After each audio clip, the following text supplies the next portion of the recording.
유다 왕 우시아와 요담과 아하스와 히스기야 시대에 아모스의 아들 이사야가 유다와 본 계시라. 아멘.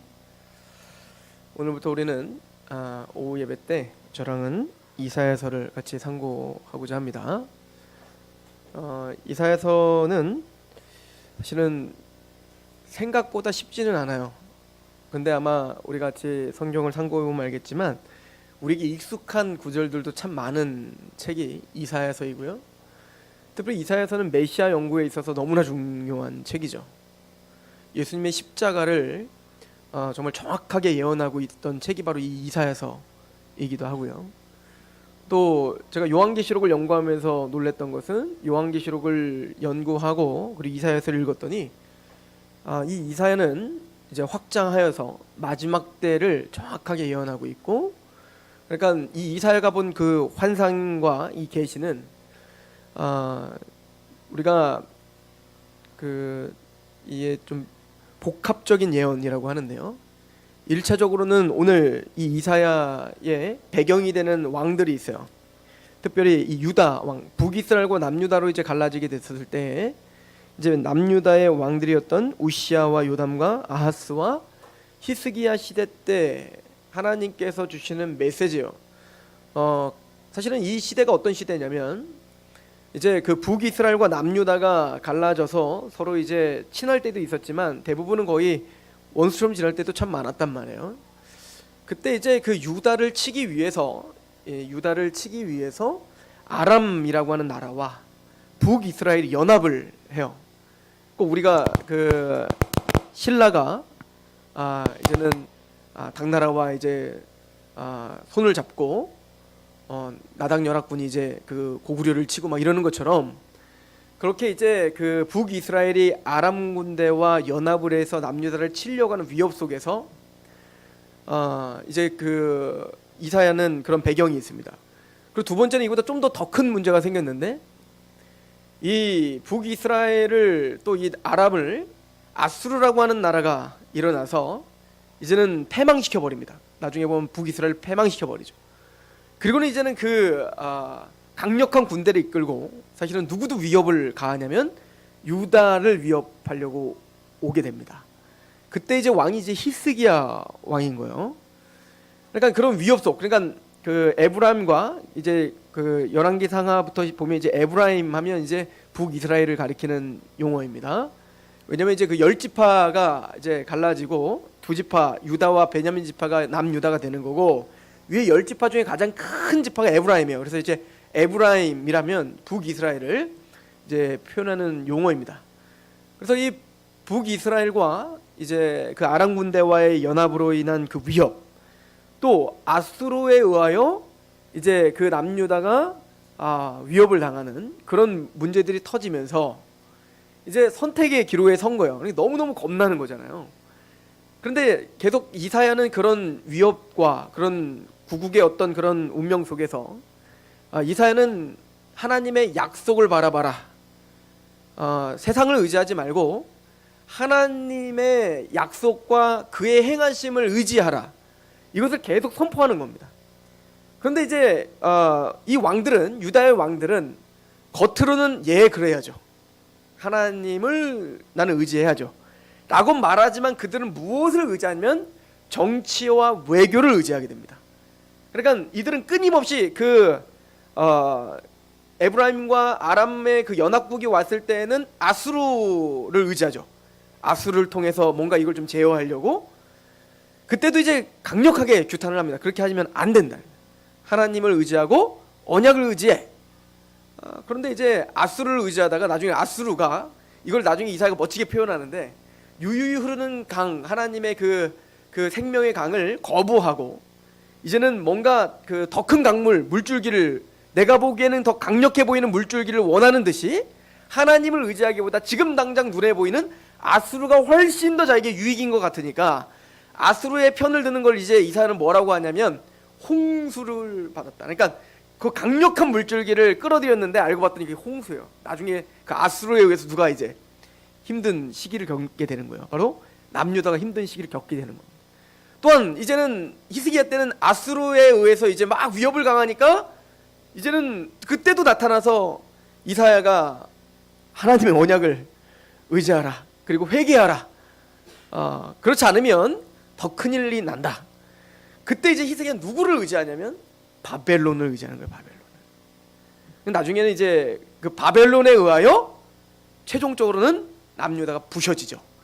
그러니까 이 이사야의 싸움은 지금 1차적으로는 그런 위험 속에서, 그런 고통과 고난 속에서 마땅히 하나님의 백성들이 하나님을 의지해야 되는데 하나님을 의지하지 않고 자신의 생각과 자신의 어떤 무엇, 자기가 만들어 놓은 어떤 누군가를 의지하는 그런 우상 숭배를 하고 있는 것을 사실 지적을 하게 됩니다. 우리가 이사야서를 상고하면서 우리가 좀 생각해 봐야 되는 것은요, 하나님이 이제 이 땅을 창조하시면서 또 이 만물을 창조하시면서 인간을 만드신 목적이 있었죠. 그 목적은 하나님이 우리를 제사장으로 삼으시는 겁니다. 그러니까 그 제사장이라는 용어를 하나님은 아담에게 뭐라고 표현했냐면 하나님의 형상이라고 표현한 거예요. 그러니까 하나님의 형상이라는 것은, 저랑 이제 자주 이야기를 했으니까, 하나님의 형상이라는 단어는 쩔렘, 체렘, 이 단어는 동상과 같다. 그러니까 하나님은 아니지만 모든 만물이 아담과 하와를 볼 때 누구처럼 보게 만든 거예요? 하나님처럼 보게 만든 겁니다. 하나님에게 복종하듯 아담과 하와에게 복종하도록 왕권을 주셨다고요. 그래서 이제 이 체렘이라고 하는 단어를 70인역, 즉 히브리어 구약 성경을 헬라어로 번역한 성경이 있어요. 70인역이라고 하는데요. 예수님 시대는 다 70인역 봐서 헬라어 성경을, 거기에는 그 쩔렘이라는 단어를 아이콘이라고 번역을 했잖아요. 아이콘. 그 아이콘이 무엇입니까? 이미지죠. 그냥 이미지.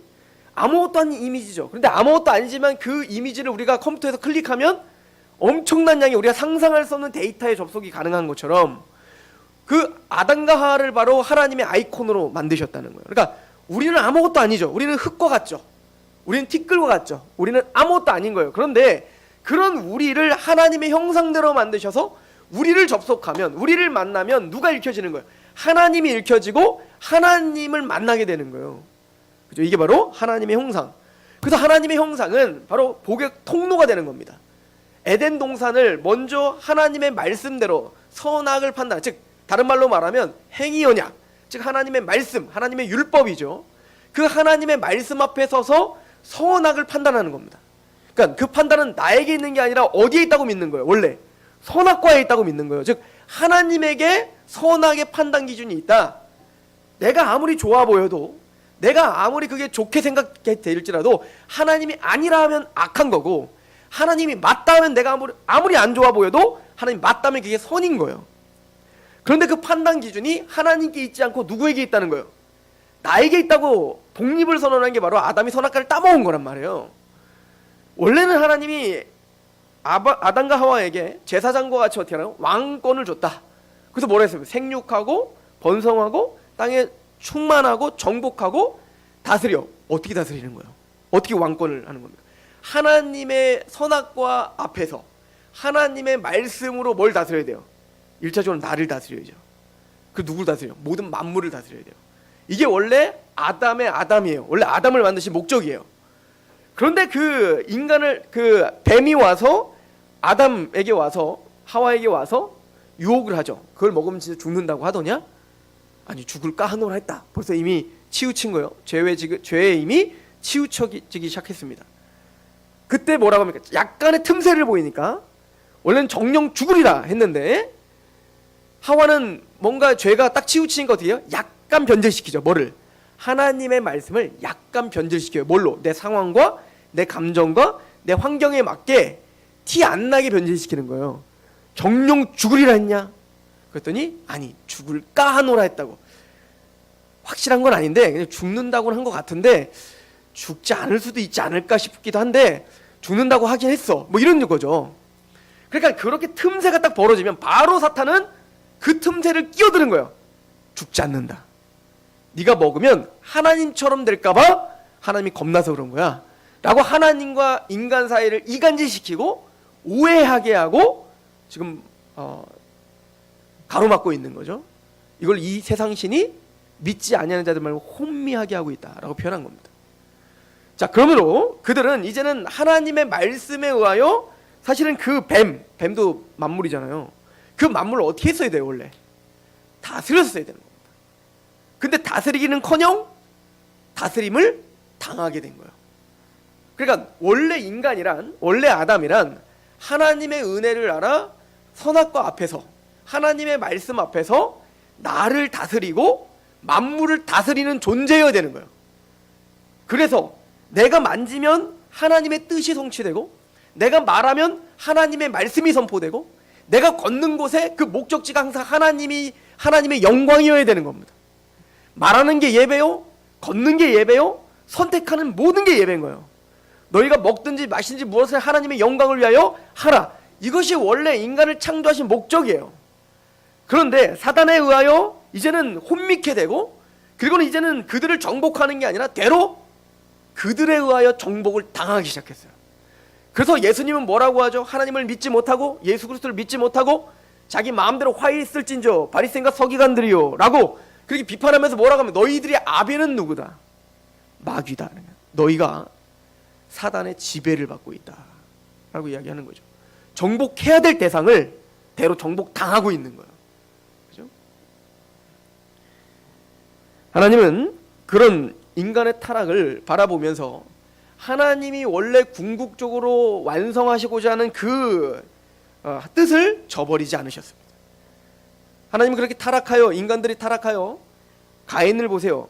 이제는 하나님과 예배가 깨져버리고, 이제 죄가 그를 다스리니까 하나님과의 예배가 깨져버리고, 이제는 여호와를 떠나 놋 땅에 거주하면서 자기만의 성을 쌓고 그 성의 이름을 하나님으로 칭하는 게 아니에요. 하나님께 영광을 돌리는 게 아니라 자신의 아들의 이름으로, 그죠? 에녹성이라 짓고 사람을 높이고 사람에게 영광을 돌리는. 그리고 그곳에서 문화가 일어나는데 하나님을 대적하는 문화들과 그런 문화들이 이제 대물림되기 시작합니다. 그 인간들의 타락의 절정이 바로 네피림이었습니다.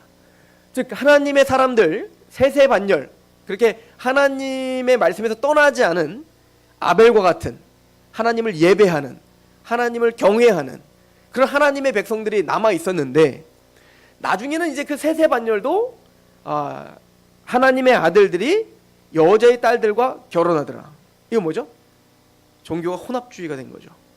그러니까 마땅히 그럼 세세 아들들은 뭐예요? 그 아담에게 원래 타락하기 전에 주셨던 하나님의 메시지, 제사장이 돼야 되는 거예요. 그들을 통하여 누가 정복당해야 돼요? 원래는 가인, 하나님을 대적하는 민족이, 하나님을 떠난 민족들이 그 세세반열을 통하여 다스림 당하고 마침내 예배가 없는 곳에 예배가 회복되게 하는 것이 어찌 보면 의인됨의 사명이에요. 근데 대로 그 하나님의 아들들이 어디에 휩쓸리기 시작한 거예요? 사람의 딸들을 하나님에게로 복종케 하는 게 아니라, 그 가인의 반열들을 하나님에게 복종케 하는 게 아니라 그들이 문화에 휩쓸려 살더라. 거기서 태어나는 게 네피림이죠. 그리고 그 네피림을 통하여 뭡니까? 악이 아주 관영하게 되는 겁니다. 그때 하나님은 어떻게 합니까? 심판하실 수밖에 없는 거예요. 그래서 8명 빼놓고는 다 죽었다 이거죠. 그러면 정신을 좀 차렸어야 돼요, 사실은 인간들은. 그러나 셈과 함과 야벳, 즉 그 노아의 아들들 셈과 함과 야벳을 통하여 전 인류가 다시 시작이 됐는데, 그 중에 함 족속은 어떻게 했죠? 타락하여 또 하나님을 대적하는 민족들이 됐습니다. 그죠? 그러나 그 셈의 민족들, 그 셈의 민족들을 통하여 하나님은 또 남은 자들을 남겨놓으신 겁니다. 그리고는 그 함의 족속들은 이제는 그 하나님이 그런 어마어마한 심판과 하나님의 경고를 받으면도 불구하고 그들은 타락하여 마침내 니무롯이라고 하는 용사가 나타나고, 네필인 것 같죠? 니무롯이라는 용사가 나타나며 그 니무롯이 신할 땅에다 뭘 쌓아요?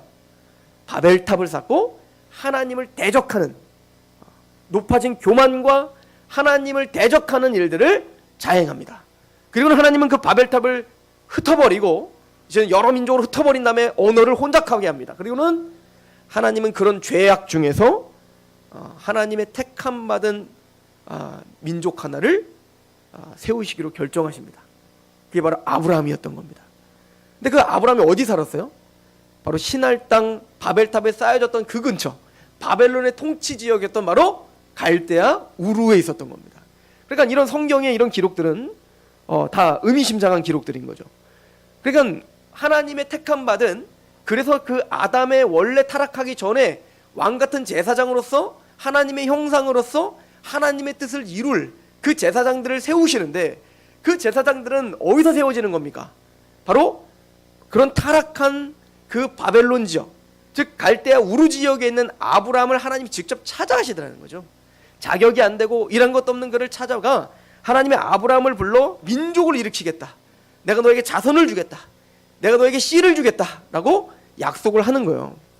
근데 그래서 아브라함, 근데 이삭, 그리고 야곱에서 태어난 또 12아들 중에 유다에서 태어난, 또 유다 중에 다윗에게 태어난 그 사람을 통하여 씨를 계속 주겠다는 거예요. 근데 이 씨는 어떤 씨냐면, 여럿을 가리켜 자손 드리라 하지 않고 오직 하나를 말하여 자손이라 하였으니 바로 예수 그리스도니라. 갈라디아 3장 16절입니다. 신약 성경의 3장 16절은 웬만큼 다 중요해요. 아무튼 그 예수님이 그 구약 전체에 아브라함과 이삭과 야곱과 유다와 다윗의 그 씨 줄게 라고 하는 그 예언이 바로 메시아 대망이었다는 거예요. 메시아에 대한 예언이었다는 거죠. 이게 어디서부터 시작했다는 거예요? 아담이 타락하자마자 주신 메시지 아니었습니까? 여자의 후손이 자손을 낳을 거예요. 그 여자의 후손이 어떨 겁니까? 뱀의 머리를 밟을 거예요.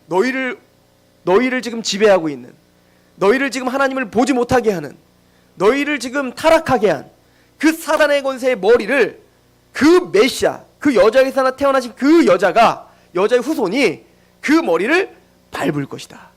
그래서 나중에 그 창세기 22장에 아브라함이 이삭을 바치는 그 모리아산에서 이삭을 바치면서, 그 이삭을 바칠 때 하나님이 아브라함을 칭찬하면서 뭐라고 하죠? 내가 너에게 씨를 줄 건데 그 씨가 대적의 문을 부술 거다. 그 씨가, 그 아브라함을 통해서 태어날 그 씨가 바로 대적의 문을 부수어 창세기 3장 15절에서 예언됐던, 너희들을 구원하고 너희들에게 진짜 영광스러운 자리로 데려갈 그 메시아가 태어날 거야. 이거를 아브라함에게 예언한 거죠. 그리고 이것을 유다, 그래서 유다에게 야곱이 축복을 하면서 뭐라고 합니까? 너희는 사자 새끼다. 너에게서 그 여호와의 홀이 떠나지 않을 것이다. 뭐죠? 홀이라는 것은 왕들이 갖고 있는 그 지팡이를 말하는 거예요. 즉 통치권을 말하는 겁니다. 그러니까 유다 지파 너를 통하여 왕권이 회복될 것이다. 그리고 그게 어디로 인된 거예요? 바로 다윗이다. 그러니까 계속 구약 성경은 계속 다윗 왕조에 대한 예언으로 계속 가고 있었던 거죠. 그리고 드디어 진짜 하나님이 누구를 태어나게 했어요? 다윗을 왕으로 삼으신 겁니다. 하나님을 대적했던 그 사울 왕을 폐위시켜버리고 이제는 하나님의 마음에 흡족한 왕인 다윗. 그 다윗이 어떤 왕이었습니까? 하나님을 경외하며 하나님의 말씀 앞에 겸손한 왕이었죠. 이게 바로 아담의 역전인 거예요. 아담은 하나님의 말씀 앞에 서서 하나님 말씀에 충만하여 정복하고 다스려야 될 자가 대로 정복을 당했단 말이에요. 이 왕의 모습을 우리에게 그대로 보여준 게 누구냐면 사울이죠. 사울 왕은, 그래서 신명기에 보면 그 제왕신학이라고 하는데, 신명기에 보면 왕됨, 너희가 앞으로 왕을 세울 텐데 왕은 몇 가지를 주의해야 돼. 첫 번째, 여자를 많이 두지 말아야 돼. 이방 여인을 그 아내로 삼지면 안 됩니다. 그리고 율법을 항상 가까이 둬서 옆에다가 필사해가지고 법계에 있었던 율법을 하나 가지고 내 옆에 두고 항상 율법을 읽어야 되는 겁니다. 말씀 앞에 살아야 되는 거예요. 그 말을 많이 두지 말고, 이 말이라는 거 이 병사, 분사력에 의지하지 말라. 그래서 그 말씀을 의지하는 자가 되라. 이게 이스라엘 왕의 왕됨이에요. 근데 사울은 이거 다 어겨버리죠. 그죠? 사울은 이걸 다 어겨버립니다. 그리고는 뭐의 지배를 받아요? 말씀의 지배를 받는 게 아니라, 요즘에 사무엘상 강의하고 있지 않습니까? 수요예배 때? 나중에 한번 들어보세요. 사울은 그 말씀의 지배를 받는 게 아니라 자신의 감정의 지배를 받습니다. 충동질 당하여 항상. 그래서 자신의 왕권을 빼앗을 것 같이 보이는 다윗을 죽이려고 하는 그 복수심과 그 원망과 그 두려움의 지배를 받아 하나님의 말씀에 귀 기울이지 않는 거예요. 이게 바로 세상 왕이죠. 타락한 왕의 모형인 거예요. 그래서 하나님은 그런 왕을 제거해버리고 하나님을 경외하고 하나님의 말씀을 존중하며 그 말씀 앞에 하나님의 음성을 계속 들으려고 했던 다윗을 세우셔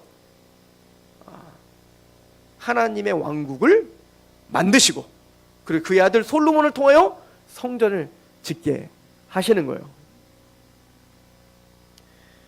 그리고는 사무엘하에 보면 다윗에게 하나님이 약속하십니다. 이걸 다윗 언약이라고 하는데 그 다윗에게 뭐라고 약속하시면 내가 너의 나라를 떠나지 않겠다. 내가 너의 집을 지어주겠다.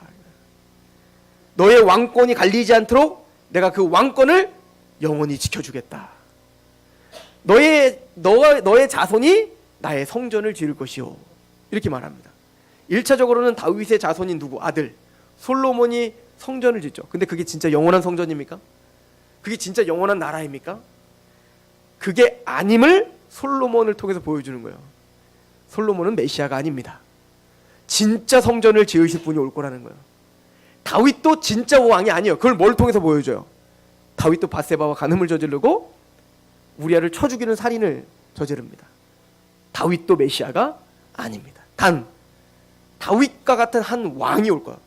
다윗을 능가하는, 아니 다윗과는 감히 비교할 수 없는 그런 거룩하고 온전한 진짜 왕이 오실 것이다. 이것을 대망하게 하는 거예요. 역사를 통해서 그 메시아를 설명하고 있었다면 그 역사 속에서 그 역사를 해석하고 그 역사를 하나님이 어떻게 인도하고 계셨으며 마침내는 그 메시아를 주신다. 다윗 같은 왕이 누군지를 우리에게 선언하고 선포하는 자들이 누구냐면 선지자들인 거예요. 그래서 이 왕정시대의 진짜 참된 왕이 누군지를 설명하고 우리가 바라봐야 될 나라가 무엇이며 우리가 바라봐야 될 진짜 왕이 누구신지를 선포하는 게 이사야하고 예레미야하고 모든 선지자들이 그 일을 하는 것입니다. 다윗이 왕권을 잡고 그의 아들 솔로몬이 가장 강대하고 번영의 나라를 만들었어요. 솔로몬이. 근데 솔로몬도 연약하여 죄를 졌죠. 그리고는 온갖 산당을 짓게 하고 정략 결혼하고, 그러니까 솔로몬은 하나님이 신명기에서 말씀하신 그 제왕신약 다 어깁니다. 여자를 많이 두지 말라 1000명, 말을 두지 말라 정략 결혼, 정치, 군사, 이거를 의지하죠. 율법을 계속 가까이 하라. 율법 가까이 했으면 그렇게 행했겠어요? 그러니까 이 솔로몬이 그런 죄를 범함으로 어떻게 되냐면 나중에 남과 북이 갈라지게 되는 거예요. 하나님이 그 솔로몬의 왕국을 오래가지 못하게 합니다. 그래서 어떻게 하죠? 남과 북으로 갈라져 10지파를 통해 북이스라엘, 여로보암을 통해 북이스라엘로. 그 솔로몬의 아들 르호보암도 바보예요. 그러니까 아버지의 실정을 봤으면 고쳤어야 되는데 원로들이 그래서 말을 하죠. 솔로몬 왕이 너무 과하게, 너무 이 백성들을 너무 힘들게 했다. 그러면 안 됩니다라고 분명히 직언을 했는데 르호보암은 젊은 사람들, 내가 편한 사람들, 내가 좋은 사람들만 옆에 두고 어떻게 했어요? 나는 솔로몬 내 왕보다 더 강력하게 할 것이다. 그래서 쪼개진 거예요. 그래서 북이스라엘과 남유다로 쪼개지게 되고 이제는 그 북이스라엘은 나중에 아수르에 의해서 패망하고 나중에 바벨론이 유다를 패망하게 하는 역사를 이제 만나게 될 겁니다. 근데 이사야는 그 바벨론에 의해서 유다가 패망하기 한 150에서 한 200년 사이, 그 정도 사이에 사역했던 사람이 바로 이 이사야인 겁니다. 그럼 하나님은 왜 이스라엘 백성들이 이렇게 끊임없이 에브라임과 아람의 연합군, 또 아수르, 또 바벨론과 같은 이런 강대국에 의하여 이렇게 고통당해야 되고 마침내는 이 유다가 패망하고 예루살렘에서 완전히 회파돼야 되는가? 그 이유가 뭔가? 사실은 그 문제의 원인을 파악해야 돼요. 왜 우리가 이런 고통을 당하는가? 왜 이런 우리가 고난을 통과하는가? 이사야는 이렇게 이야기를 하죠. 결론적으로 얘기하면 죄다 이거예요. 너희들이 하나님을 떠났다, 이 얘기인 겁니다. 그래서 1장 5절부터 6절을 보시면 너희가 어찌하여 매를 더 맞으려고 패역을 거듭하느냐? 온 머리는 병들었고 온 마음은 피곤하였으며 발바닥에서 머리까지 성한 곳이 없이 상한 것과 터진 것과 새로 맞은 흔적뿐이거늘 그것을 짜며 싸매며 기름으로 부드럽게 함을 받지 못하였다. 이게 무슨 얘기죠? 이스라엘이, 이 유다가 머리부터 발끝까지 질병에 걸렸다 이거야. 성한 데가 하나도 없다. 하나님이 막 두드려 팼어요. 징계를 하고 두드려 패고 정신 차리라고 아무리 맞아도 이들은 정신을 차리지 못합니다. 그 나중에 보면 막 나귀도 주인을 알고 막 동물들도 주인을 다 아는데 이놈의 백성들은 하나님을 모른다는 거예요. 그도 그런 것이, 제가 언제 그런 얘기를 한 적이 있지만, 거북이도 태어나면은 그냥 누가 뭐 시키지 않아도 그냥 바닷가로 가요. 본능적으로. 그죠? 그러니까 모든 자연 만물은 본능적으로 하나님의 말씀에 복종하게 돼 있습니다. 유독 인간들만 문제예요. 유독 인간들만 하나님의 말씀을 거부하고 거역하고 자기 마음대로 살고 자기 뜻대로 살고, 그것도 모자라서 그게 옳다 하고 또 거룩하게 사는 사람들을 끄집어내어서 그게 잘못됐다라고 얘기해서 마침내는 모두가 패망하게 가는 길로 가는 게 인간밖에 없어요. 모든 나귀도 주인을 알고 다 아는데 세상이야 그렇다 치더라도 하나님의 백성들이라면 그 주인을 알아야 될 거 아니에요? 그 아비를 알아야 될 거 아니에요? 그런데 구원받은 하나님의 백성들도 그 모양이에요. 이게 이사야가 진짜 이사야를 통해서 하나님의 백성들에게, 우리에게 하고 싶은 얘기인 겁니다. 너희들이 왜 아수르에 의하여, 왜 너희가 바벨론에 의하여 그렇게 두드려 맞아야 되는지 아는가? 너희들이 아무리 몸부림을 쳐봐라, 너희가 아무리 지략을 짜봐라, 애굽을 의지해봐라. 애굽은 신이 아니오. 애굽은 말이야 신이 아니다 이거요. 네가 아무리 아수르를 의지해봐라, 대로 그 아수르를 의지했던 그 아수르가 너희를 괴롭히게 될 것이다. 돈을 의지해봐라, 그 돈이 너희를 괴롭히게 될 것이다.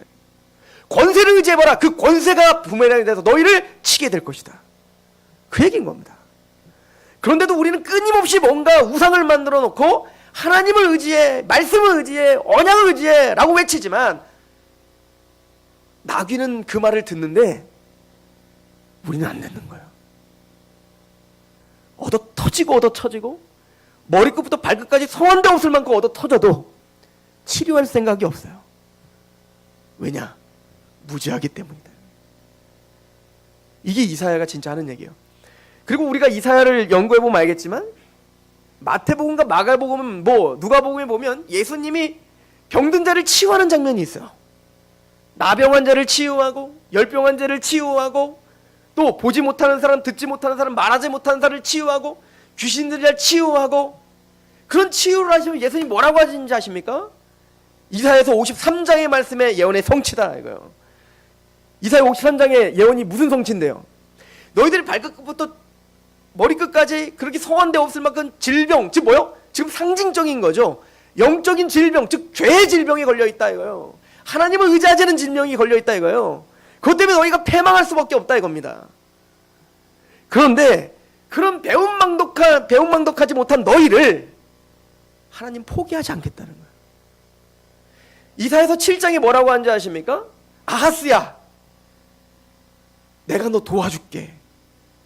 아수르 의지하지 마. 내 언약을 의지하라. 못 믿겠니? 믿음이 없니? 내가 믿음 없는 거 책망하는 거 아니야. 믿음 없으면 내가 믿음 도와줄게. 징조를 구해라. 그랬더니 아하스가 그래, 아유 하나님, 내가 어떻게 또 믿음 없이 또 징조를 구합니까? 관둡시다. 아유 괜찮아, 나 믿을게요. 뭐요? 듣기도 싫은 겁니다. 왜냐하면 내가 해야 될 게 있거든요. 지금 하나님이 자꾸 얘기하시고 징조를 보여주면 왠지 더 그걸 의지해야 될 것 같잖아요. 그러니까 하나님 됐습니다, 내가 할게요. 그렇게 하면 뒤에서 누구 의지하고 싶은 게 큰 거예요? 아수르, 우리로 말하면 하나님을 의지해야지. 우리는 끊임없이 내 것을 의지하고 싶은 마음이 큰 거예요. 그리고는 겉으로는 어때요? 하나님을 믿는 척, 하나님을 의지하는 척, 하나님을 존중하는 척. 아이고 하나님이 말씀해 주시는데 무슨 징조예요? 그런 거 아유 소용없습니다. 아유 내가 믿을게요. 그때 하나님 뭐라고 하죠? 웃기지 마라. 너는 지금 나를 믿고 있지 않다. 네가 징조를 보여주지 않는다고 내가 징조 보여줄게. 임마누엘, 처녀가 잉타하여 아들을 낳으리니 임마누엘 할 것이다. 내가 너희와 항상 있는 것을 내가 반드시 보여 알게 될게. 그런데도 그들은 징조를 의지하지 않습니다. 히스기야 보십시오. 히스기야도요, 우리가 선한 중에 한 명이긴 합니다. 그럼에도 불구하고 그는 끝엔, 마지막에는 바벨론을 의지하게 돼요. 하나님 앞에 기도를 해서 그의 생명이 연장됐지만 그 연장된 것이 그에게는 더 저주가 됐어요. 그리고 하나님을 의지하지 못하는 왕으로 전락해버렸습니다. 도무지 이야기를 해도 듣지 못하는 민족이에요. 근데 그런 민족인데 하나님이 이렇게 하시겠다는 거예요. 우리 이사야서 40장 가보시죠. 다 뛰어넘어서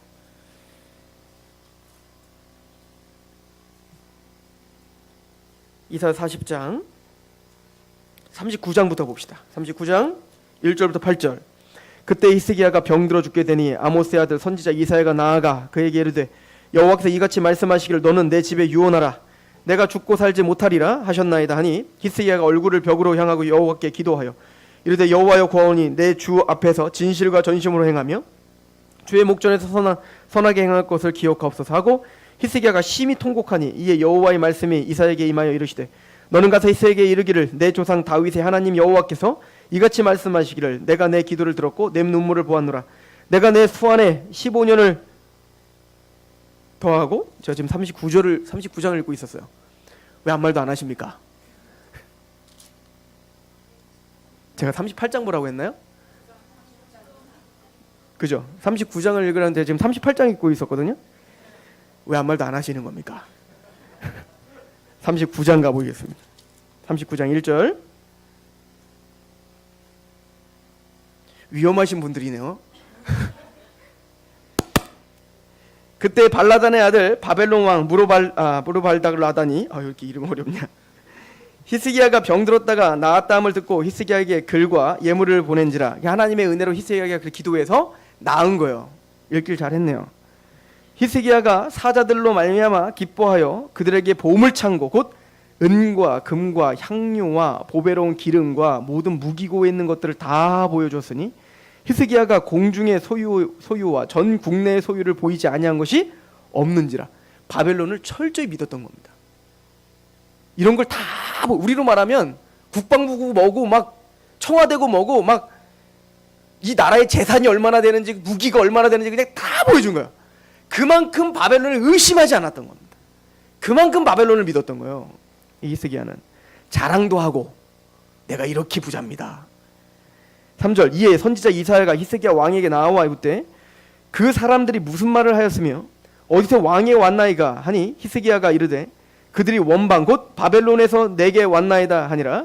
이사야가 이르되 그들이 왕의 궁전에서 무엇을 보았나이까 하니 히스기야가 대답하되 그들이 내 궁전에 있는 것을 다 보았나이다. 내 창고에 있는 것으로 보이지 아니한 보물이 하나도 없나이다 하니라. 이사야가 히스기야에게 이르되 왕은 만군의 여호와의 말씀을 들으소서. 보라 날이 이르리니 내 집에 있는 모든 소유와 내 조상들이 오늘까지 쌓아둔 것이 모두 바벨론으로 옮긴 바 되고 남을 것이 없으리라. 여호와의 말이니라. 그 바벨론에 의하여 당신들이 패망할 것이다 라고 예언하는 것이죠. 지금 이사야가 예언하고 있는 이 시대는 가장 암울했던 시대입니다. 사실은 경제적으로는 가장 번영했던 시대예요. 그래서 지금 우리가 보다 아하스 시대랄지 히스기야 시대 때는요, 북이스라엘도 그렇고 남유다도 그렇고요, 굉장히 부유했던 시절입니다. 그리고 이들의 영적인 착각은 뭐냐면 이 부유함이 영적으로 내가 괜찮고 훌륭하다라고 착각하는 시대였습니다. 그래서 하나님의 말씀에 그렇게 복종하고 말씀에 겸허하지 않았던 그 사람들이 내 신앙은 좋다라고 스스로 착각하고 있던 시대예요. 그래서 하나님 바벨론에 의하여 그들을 패망시킬 수밖에 없어요. 그럼 그들이 회개하면 돌아와요? 듣지도 않는데요. 나귀는 그 주인을 알건만은 이놈의 백성들은 하나님이 뭐라고 얘기해도 뭐요? 듣지를 않아요. 아무리 두드려봐도 듣지를 않는다고요. 만약에 이스라엘이 애굽이었으면 어떻게 됐을까요? 바로 수장입니다. 홍해에 그냥 수장당하고 끝나버리는 거예요. 바벨론은 어떻게 됐을까요? 고레스에 의하여 바벨론이 무너지든, 만약에 이스라엘이 바벨론이었다면 그냥 끝장난 겁니다. 심판하고 끝내버리면 돼요. 근데 하나님은 이 이사야를 통해서 너희가 머리끝부터 발끝까지 그렇게 성한 데가 없을 만큼 너희가 의도 터지고 터졌는데 내가 고칠 거야. 내가 너 반드시 고치고야 말어. 이 예언이 바로 이사야의 예언입니다. 그래서 40장은 이렇게 이야기하죠. 40장 1절에 너희 하나님 이르시되 너희는 위로하라 내 백성을 위로하라 너희는 예루살렘의 마음에 닿도록 말하며 그것에게 외치라 그 노역의 때가 끝났고 그 죄악이 사함을 받았느니라 그의 모든 죄로 말미암아 여호와의 손에서 벌을 배나 받았느니라 할지니라 하시니 외치는 자의 소리여 이르되 너희는 광야에서 여호와의 길을 예비하라 사막에서 우리 하나님의 대로를 평탄케 하라.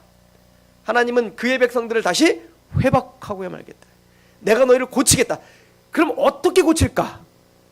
어떻게 이 죄악, 머리끝부터 발끝까지 그런 질병에 걸린 그런 죄악투성인 당장 그냥 심판해도 합당한 너희를 내가 어떻게 회복하고야 말까?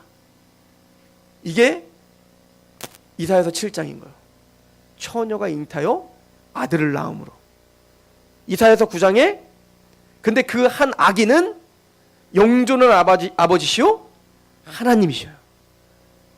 그리고 그 한 아기가 이사야서 53장에 우리의 허물과 죄를 위하여 죽임당하시고 우리가 당할 모든 고초를 다 짊어지시고 그래서 하는 얘기가 뭐예요? 그가 채찍에 맞으심으로 우리가 나음을 입었느니라. 이게 무슨 얘기예요? 육체적으로 진짜 건강해진다는 얘기예요? 바보입니까? 이사야서 전체 예언의 그 상징적인 의미가 뭡니까? 이스라엘 머리끝부터 발끝까지 완전 성한데가 없을 만큼 질병에 걸려있는 그들이 그 메시아가 대신 그 질고를 지심으로 채찍에 맞으심으로 너희를 말끔하게 회복하고야 말겠다. 이 성취가 누구를 통해서 이루어지는 겁니까? 예수님을 통해서 이루어지는 거예요. 그래서 예수님이 나병 환자를 고치시고 병든 자를 고쳐주시고 뭐라고 하는지 아십니까? 마태복음 8장에 그 병든 자를 막 고쳐주신다는 마태복음 9장에 이 일은 마태복음 8장에 이 일은 하나님의 예언의 성취다. 내가 채찍에 맞으심으로 너희가 나음을 입었다. 우리가 그런 영적인 질병 가운데 있다는 걸 보여주고 있는 겁니다. 우리가 머리끝부터 발끝까지 성한 데가 없을 만큼 그렇게 의도터져 우리는 하나님 앞에 설 수 없는 자임을 보여주는 겁니다. 우리가 나병 환자라는 걸 보여주는 겁니다. 우리가 부정한 자요. 또 우리가 열병 환자라는 걸 보여주는 겁니다. 우리가 재앙받을 자요. 우리가 중풍병자라는 걸 보여주는 겁니다. 우리가 자유의지가 있지만 우리는 자유의지대로 우리의 뜻대로 하나님 말씀대로 살지 못하는 자들이요. 우리는 그래서 보지 못하는 자요. 듣지 못하는 자요. 말하지 못하는 자요. 사단의 결박 가운데 있는 자다는 걸 보여주는 거예요. 그걸 누가 부시러 왔다는 겁니까? 누가 그거를 거기에서 우리를 회복할 수 있다는 얘기입니까? 예수님을 만났더니 나병이 깨끗해지더라. 예수님 만났더니 열병이 떠나가더라. 예수를 만났더니 보더라, 듣더라, 말하더라. 이스라엘을 구원하고 회복시킬 자는 그 메시아밖에 없다. 근데 그 메시아는 바로 동방의 의인이요 동방의 독수리처럼, 그것은 실제적으로 고레스를 말합니다. 페르시아의 왕 고레스가 일어나서 바벨론을 무너뜨림으로 너희를 회복시켰던 것처럼 상상할 수 없는 방법으로, 그죠? 고레스가 일어나고 그래 바벨론을 무너뜨리고 이스라엘이 회복되어 그 예루살렘 성전이 회복될 걸 누가 감히 알았겠냐고요. 누가 감히 이걸 측량이나 했겠냐고요. 상상이나 했겠냐고요. 근데 상상할 수 없는 그 하나님의 섭리가 하나님의 능력과 지혜로 성취되듯 상상할 수 없는 그 일이 일어날 것이다. 하나님이 육체를 입고 이 땅에 오실 겁니다. 처녀가 잉탈 겁니다. 그리고 그분은 영존한 아버지시고 하나님이실 겁니다. 그리고 그분이 십자가를 짊어지심으로 우리를 영적인 질병에서 건져주시며 우리를 사단의 권세를 부셔버리시며 하나님의 영광스러운 나라로 회복할 것이다. 내가 새 일을 행할 것이다. 광야에 물이 나게 할 것이고 생수의 강이 터지게 할 것이다. 그리고 새하늘과 새 땅을 완성할 것이다. 지금 다 이사야서에 있는 얘기예요. 그래서 이 이사야는 단순히 유다가 바벨론에 의해서 패망하고 유다를 통하여 이 이스라엘이 회복되고 이 유다가 유다답게 다윗의 왕국을 회복하는 걸 넘어 궁극적으로 진짜 오실 왕이신 메시아가 누구시며 그 메시아가 어떤 방법으로 우리를 구원할 것이며 마침내 우리에게 이루시고자 하는 그 왕국, 새하늘과 새 땅, 새 예루살렘이 무엇인지, 전 우주적인 종말이 무엇인지까지 보여주는 비전이 이사예요. 그러니까 어렵죠. 그러나 우리에게는 감동적이며 감격스러우며 우리가 생각할 수 없는 그 전율이 흐를 정도로의 그 지혜를 이사야를 통해서 만나게 되실 것입니다. 그런데 이 모든 일을 누가 하실 거냐? 이게 이사야서 9장 저는 핵심이라고 생각합니다. 여호와의 열심히 이를 이루리라. 우리는 할 수 없다. 하나님 홀로 그 일을 이루시고야 말겠다. 그 역사의 주인공들이 여러분들. 그래서 여러분들이 이곳에 앉아 있는 거예요. 이사야를 통해서 그 크신 하나님을, 그 하나님의 열심을 만나는 그런 귀한 은혜가 되시길 축원합니다. 기도하겠습니다. 하나님 아버지, 너무나 감사합니다. 우리를 왕이라 불러주시며 우리를 제사장이라 불러주셨습니다. 자격 없고 일한 것 없고 하는 것마다 하나님을 대적하는 우리를 포기하지 않는 하나님의 열심이 우리를 이끄시어 마침내 하나님의 왕국으로 완성시키실 것을 믿습니다. 우리가 영적인 질병을 가진 자들이었소. 우린 죄인이었습니다. 예수님의 십자가로 우리가 나음을 입었고 하나님의 뜻 가운데 순복하는 하나님의 사람들이 되었습니다. 한 알의 밀알이 땅에 떨어져 그것이 큰 나물이 되듯 하나님의 나라는 그렇게 성취가 되는 줄 압니다. 한 알의 밀이 땅에 썩어져 아버지 하나님이여 많은 열매를 맺듯 우리가 행하는 그 일들이 아무것도 아닌 것처럼 보이지만 우리의 밀알이 되셨던 예수 그리스도의 십자가의 은혜가 우리 안에 열매를 맺게 하고 하나님을 알게 하고 하나님을 경외하며 그 말씀 앞에 살고자 하는 열망을 주셨고, 이제는 우리가 만지는 것마다 행하는 것마다 그리스도의 편지요 그리스도의 향기요 빛과 소금으로서 그렇게 살아가게 하심에 감사합니다. 하나님의 나라가 어떻게 확장되는지, 하나님이 우리를 어떻게 하나님의 백성답게 만드시는지를 바로 알아 감격스럽게 하나님을 숭배하고 그렇게 감격스럽게 하나님을 따르는 주의 백성들 되게 하옵소서. 이사야를 통해서 주신 그 계시가, 이사야를 통해서 주신 그 하나님의 말씀이 우리의 영혼을 변화시키며 우리를 하나님 앞에 더욱더 겸허하게 만들게 하시옵소서. 예수님의 이름으로 감사하며 기도합니다. 아멘.